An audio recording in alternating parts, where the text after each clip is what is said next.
Babala ngayon ang isang manggagamot na may posibilidad na maging mentally retarded ang mga isisilang ng babaeng 36 years old at pataas.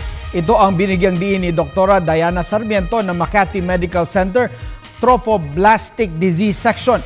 Si Sarmiento ay naging tagapagsalita ng Aspen Philippines kung saan ito ay nagbigay ng lecture hinggil sa usapin ng menopause ng mga kababaihan. Subalit niliwanag ng manggagamot na 10% lamang ng pangyayaring ito ang nagaganap sa buong mundo.